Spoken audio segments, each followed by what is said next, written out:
Chillrend by PaulK. Everyone has one friend who took it too far. Am I right? Maybe not. But I did. He named himself, sort of, Chillrend, which is some kind of magic sword he found in a video game, Oblivion, according to the internet. But that game came out about a decade after he got the nickname, so I don't know. We started calling him that because he once put a butter knife in his freezer and then started chasing kids around with it, yelling, "Feel the wrath of Chillrend, children," and "Ice to See You," which is from the Batman movie with Arnold Schwarzenegger. We had to pull him away and didn't want the kids there telling on us, so one of us was like, "Let's go, Chillrend," hoping, I'm sure, to break him out of the hyperfocus he was known for. When he got an idea, he followed through to the extreme. If he'd used such powers for school or anything useful, he would have done all right for himself. Instead, he always seemed to either come up with weird shit, like Chillrend, or seize on one of our random ideas and, as mentioned, take it too far. We hung out with Chillrend, soon renamed Chili, for obvious reasons. He was a hilarious disaster. It was the mid-90s, and we all went to Buckner Collegiate. That's where most shenanigans ensued. I'll give you the highlights. He once stood up in his chair in the school gym during a play and shouted at the main actress that she had captured his heart. He rushed the stage and tripped up the stairs not once, not twice, but 3 times before trying to slide on his knees. In front of the whole school, he asked her if she'd do him the honor of being his girlfriend. She burst into tears and fled, naturally. It should be noted, he didn't know this girl. Like, at all. It remains the funniest shit I ever saw. Less funny was his violent temper. He never directed it at us. We were his family. Speaking of which, I never formally met either of his parents.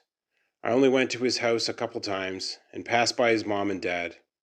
Neither acknowledged Chili or me. I'm betting their relationship was as healthy as you're imagining. And I think it made him feel robbed and angry. Before Chillrend, some 11-year-old mouthed me off at the park, where we smoked up. I didn't give a shit. We were just passing by the playground to the utility shed we usually hung out on. As me and another guy are climbing up, we notice Chili isn't there. He's back at the park, beating the shit out of that kid. By the time we get there, the blood on the kid's face is making the playground sand stick. We pull Chili off, and the kid very calmly asks him, "Well, did you have enough?" I thought Chili would freak, but he got sad and walked off. Home, I presume. I presumed wrong. We helped the kid get to his place and said we didn't know Chili well enough to know where he lived. We made up a fake name for the parents to give to the cops. We didn't see Chili for a few weeks after that. When he came back, it was like nothing had happened. We went to the park at night and were sitting on the concrete utility shed. We didn't have anything. We were sober, which is what made what happened next weirder. I asked where he'd been. "I stayed in the gorge," he said. "I didn't eat or drink for days. A raccoon told me I would die for what I did." He said weird shit like this all the time. I'm sure I pretended to be surprised. It was getting late, and we started home. He didn't live on my street, but always walked me home anyway. On the way out of the park, we found a discarded table. Chili unscrewed one of the legs and carried it across his shoulders. It was about a 40-minute walk through some rough streets, so I didn't question it. We were walking up Genesee Street when we spotted some raccoons climbing a tree. I'd already walked past them before Chili attacked the one he could reach. It hissed, and he clubbed the poor thing to death. I think that was the only time I told him he was an asshole. "I'm going to burn the body," he told me. Like that was some kind of explanation. He picked up the dead animal and started walking again. We were close to my house. I left him on the street without saying goodbye. He was still there when I looked out the window with the murdered raccoon. I told him to fuck off. He did. Slowly. I asked if he burned the body when I saw him next, and he said he had, and prayed for the prophecy to be undone. I don't want to die, Paul. We were just kids. I didn't know to tell him to go to a doctor.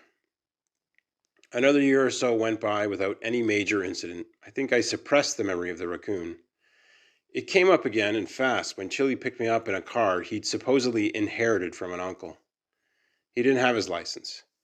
We were going to meet the others in the gorge for a bush party. We were driving, and there was some roadkill in the street. A raccoon, I think. Chili swerved to crush it. I could feel its bones and body squish beneath my seat. Or I could imagine I did, anyways. He smiled and kept driving while I shook my head. We hit the party, which was pretty big considering the cool temperature. We all got pretty smashed. Somehow, our core group of friends ended the night together at the last fire. I think we'd promised some girls we'd put it out. Chili stared into the flames, and he was crying. No one noticed but me. Anyway, he saw me looking and said, "I'm going to miss this, guys." The others mumbled drunkenly in agreement. I think they thought he was talking about the end of high school, only a few months away at that point. Most of us had acceptance letters to university and college, despite the fact we were total losers. But not Chili. He hadn't applied because he wasn't going to graduate. He'd failed nearly every class. "See you later, guys," he said. And it didn't register that he was leaving. Chili got into his car and drove off. He'd be found dead by the police less than a few miles away. He'd swerved on the road and lost control. The car rolled into a ditch, and he wasn't wearing his seatbelt. It was my dad that told me what happened the next day. Chili had apparently seen another roadkill raccoon. The police figured he thought it was alive, and tried to miss it. I didn't tell my dad the truth. There was no funeral for Chili. We don't even know where he's buried. The school didn't mention it, or hold a vigil, or a fundraiser for his family. He was just gone, and the world moved on. I guess this is more a sad than scary story, though I find it terrible when desperate people see meaning in trivial things because their lives are painful and empty. Chili wouldn't have believed in his insane raccoon prophecy if he'd been loved by his parents and community. There. That's the real threat of madness, AP.